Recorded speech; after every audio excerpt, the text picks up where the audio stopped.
Are you into mobile gaming? I got you. And we're back, DLG fam. Welcome to everyone. Welcome to all the new viewers. Y ya lo saben todo. Y como siempre, bienvenidos a todos al canal DLG. Gracias por tomar el tiempo en venir a nuestro canal. So guys, I don't know if you saw the short that I released, but it involves mobile gaming and handheld controllers. What type of gamer are you? Are you into the mobile controller scene where you go ahead and buy controllers for your mobile device? Or are you into handhelds that have the built-in screen? Well, today I have something for you guys that was just released by Easy SMX. And what is it? Bam! The Easy SMX M15 mobile controller. This is not a USB-C controller. This is powered by Bluetooth.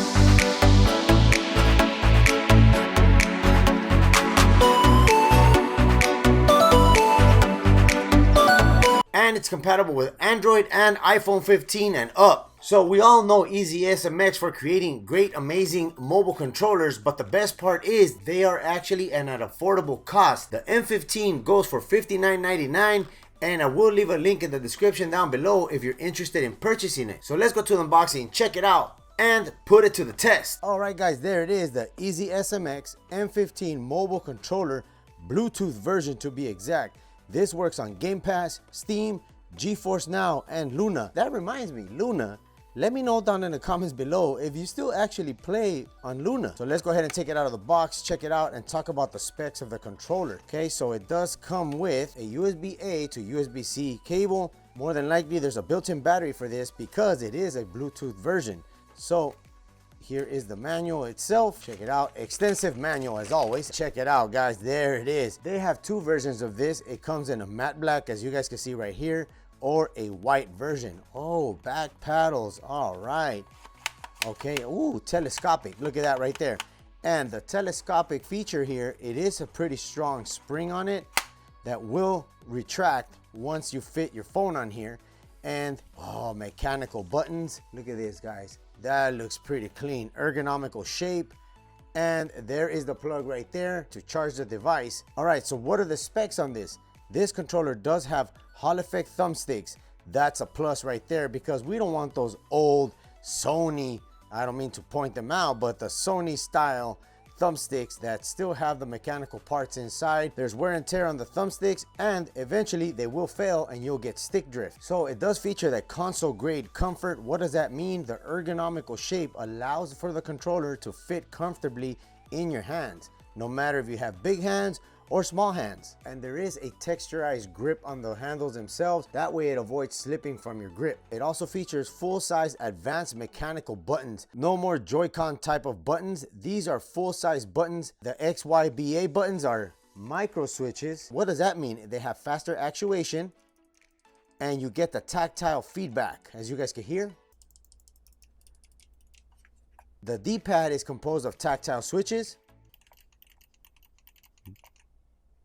Now for the triggers, guess what guys? They went ahead and brought the Hall effect technology into the triggers themselves. This allows you to have a faster trigger mode. The Hall effect sensors have a 256 level change, and they do have a responsive interval of 0.1 millimeters. That means that as soon as you slightly press that trigger, bam, you activate it. The nice thing about this controller that it is indeed lightweight. It comes in at only 193 grams. Get this guys, I know I told you that it is compatible with Android and iOS, but it's also compatible with your Nintendo Switch. That's pretty clean right there. How is that possible? Well, it is a Bluetooth powered controller. You can fit devices as small as 102 millimeters up to 176 millimeters. Now, I know I told you guys that this controller is Bluetooth powered. Well, there is a battery built into the device itself that will last you approximately between 8 to 12 hours that you charge with the provided cable. So let's go ahead and plug that in and see what does it look like while it's charging. All right, let's go ahead and plug that in right there. Any type of light. Okay, so you do get a green indicator light as you see on the left side of the controller. This will let you know when the device is charging. So you do get a X, Y, A, B buttons. You also get right bumper, right trigger, left trigger, and the directional pad, Hall effect thumbsticks, and you also get two back buttons, as well as a menu button that's located right here, a home button, a view button, and the FN button. The FN button is to activate certain features that the controller does have. The battery capacity on this controller is 400 mAh.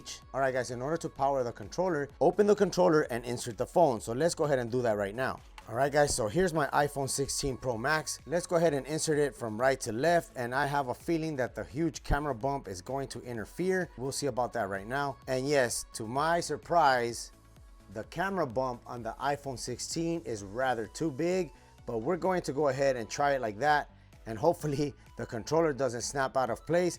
But I do actually have an Android device that we could test it out on as well. But for the time being, let's go ahead and try it out. As you guys can see right there, if the indicator light is yellow, it's in HID mode. White is in Xbox mode, green is in PS4 mode, and red is in Nintendo Switch mode. All right, guys, in order to turn on the device, you press and hold the home button. There we go. You'll get a confirmation light. It's blinking white. That'll let you know that it's powered on. In order to use the controller on your phone, you have to set it in PS mode. So what you do here is you go ahead and you press the FN button and then the beep button for 2 seconds. 1, 2. There we go. It's blinking green. And let's go and confirm on the back side right here. What does that mean? That is right there in PS mode. It's in pairing mode. Let's go ahead and pair the device. All right, you go into your Bluetooth, scroll all the way down, and you will see right there it says wireless controller. Go ahead and click that. Now the controller is paired because you will see a solid green light. Let's go ahead and see if this device is compatible with Call of Duty. Okay, so we're going to go into training mode to see if the device is compatible with Call of Duty. Hey, it's compatible with it. Nice. There's no need to remap no buttons with no app, because right out of the box, you're able to hook up the controller to the phone and bam, look at that. It works right out of the box. Let's see if we switch weapons. Okay, we're good right there. And okay, we have no grenades, but there you go, guys. It works on Call of Duty. So let's go ahead and try to run a game real quick if all the functionality is there. All right, guys, we're gonna run ranked mode. As you guys can see, this lets you know that you're actually connected to an external controller or external device, and it will pair you with similar people. So let's go ahead and run it. Back forward, as you guys can see right there with the on-screen control. All right, let's do this. Let's see how responsive this controller is. Okay, there we go. Oh man, I'm just pressing the trigger and it's already firing. All right, so let's try to toss the grenades. Here we go. Right bumper, left bumper. Perfect. Okay, that works. Tactile buttons. Okay, everything seems to be functioning just like it's meant to be.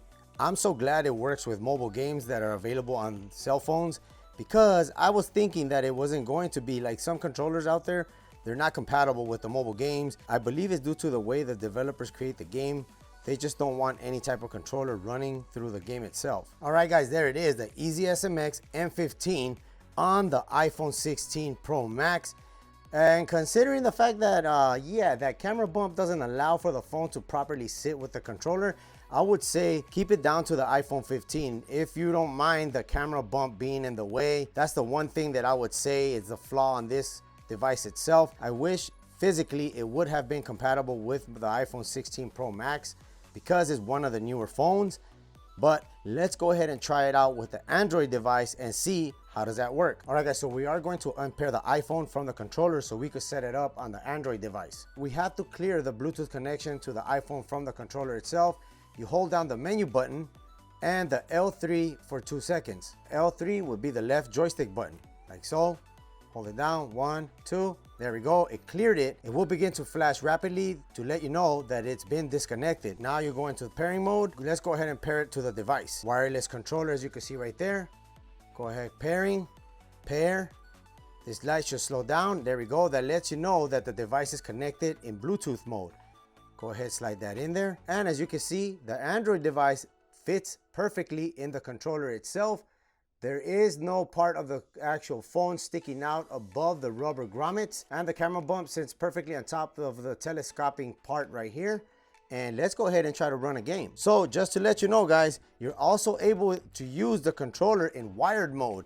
That means you could connect it to your PC. Obviously, you're gonna have to grab a little bit longer cable than this. connect it, and you're able to game on the PC if you don't have any other type of controller. Let's see if we're able to use the controller on the Android device without any type of mapping. Oh, look at that. It works perfectly fine, just like it did on the iPhone. That's pretty neat. I'm so glad that that actually works with the Android device as well right out of the box. Let's go ahead and try the controller as a standalone device on the iPad. All right, guys, so I'm going to do this real quick. Connect the controller to the iPad. Wireless controller right there. All right, it's connected. Now let's go into Xbox Cloud Gaming, and we're going to try to run Forza Horizon with the Easy SMX M15. All right, there we go. Got the game started, pressed A. You guys saw that right there. All right, guys, check it out. We're gonna navigate through the items right here on the screen. Let's see if we could start off a game. All right, guys, check it out. Here we go, let's try it out. There it is, look at that. It also works with the iPad via Bluetooth. Man, this is such a versatile controller. We got it working on the iPhone, the Android, the iPad. Now we just need to try it on the Switch and possibly even the PC, because it says that if you do connect it wired, it's gonna work. So let me know down in the comments below, guys, what do you think? All right, guys, so that was amazing, right? This controller is so versatile, and for $59.99 you get a controller for 5 devices. So in order to enter Xbox mode, which is used for example cloud gaming, let's go ahead and power it on. You hold down the FN and the X for 2 seconds. It will switch over to white. That will let you know that it's in Xbox mode. To switch to PS mode, you go ahead and you press FN and the B button. That will turn into green. To switch into Bluetooth mode as to a Pro controller, which means it's for the Nintendo Switch, you will go ahead and hold down FN and the A button. That will turn red and you're ready to go. Now there's one more mode, HID mode. In order to enter that mode, you go ahead and you press the FN and the home button for 2 seconds. It should turn into a different color. There we go. We got yellow right there. This is used for Android native controller games. Now, when you have the direct wire mode, as I will show you right now, you should be able to see this light turn into green. That turned into green. That means you're able to use the controller with your PC. The controller does go into sleep mode after 10 minutes of inactivity. You can do button mapping on the device itself to be able to map out the back buttons. And how do you do that? You hold down the FN button, press the M1 or M2. It will turn into violet. After that, you go ahead and you press the button you want to map. Let's say the trigger. We want to put that one. Then you press the M1 or M2 key to complete the recording. Bam, right there, and it'll turn back into green to let you know that it's been programmed. Now, if you want to create like a combo, for example, a fighting game, you go ahead and you press the FN button. Once again, the M1 key in the back, that will turn it into violet. Then from there, you press the sequence you want to do, X, Y, B, A, press the M1, it flashes and it turns into green. That lets you know now the M1 button is programmed to do a combo of X, Y, B, A. And when you press it, it'll do the combo for you on that fighting game and you get to win. In order to cancel out of the recording, if it's on violet, don't do nothing. It will cancel itself on its own. To enable the linear trigger on the controller, you hold down the FN key, press the trigger button, and it flashes violet. That lets you know you have the linear trigger activated. To deactivate the linear trigger, go ahead and you press FN key and L1 again. It'll flash and let you know that it's off now. And just to let you know, this controller does support native vibration, so you will get the force feedback on the games that do supply force feedback. Now, in order to raise up or lower down the intensity of the force feedback, you go ahead and you press the FN key and press down on the right joystick. You can lower or raise the intensity. That's 5 right there. Listen to that. That's some pretty strong vibration. And if your controller does go out of calibration, just make sure that the device is connected. You go ahead and hold down the view button and the menu button for 2 seconds, and the indicator light will begin to flash slowly. From there, turn the left and right joysticks clockwise to recalibrate the joysticks. And you do this 3 times for 3 full circles. Press the view and the menu buttons again. It will flash twice and returns to normal mode. Let's go into my Nintendo Switch and let's go into settings. Controllers, you go into change grip order, and then you will be prompted with this right here, this screen. Press the FN A key. All right, there we go. And it should find it. Bam, look at that. You're able to use the controller on your Nintendo Switch, and let's go ahead and mount it on there because it's able to take up to a 176mm device. Look at that. Now you got some comfortable grips on your Nintendo Switch, not those uncomfortable Joy-Cons. That's it right there, guys. Let me know down in the comments below, what do you think of this controller? That's pretty amazing, right? Versatile with the Android, iPhone, iPad, Nintendo Switch, and PC. Woo! Can't do better than that for 60 bucks. All right, guys, so now we're gonna try the controller on my computer. I will go ahead and load up Xbox Cloud on the screen in the back, but we do have to connect the controller with a wire. Let's go ahead and do that now. Plug it in, and as you guys can see, the light turned green. That way the computer knows there's a controller connected to it. All right, here we go. We got the game running in the background, signing in. All right, guys, here we go. Now press the B button. You guys saw that? We are interacting with cloud gaming and the controller. Here we go. Throttle. Look at that, guys. It works on the PC as well.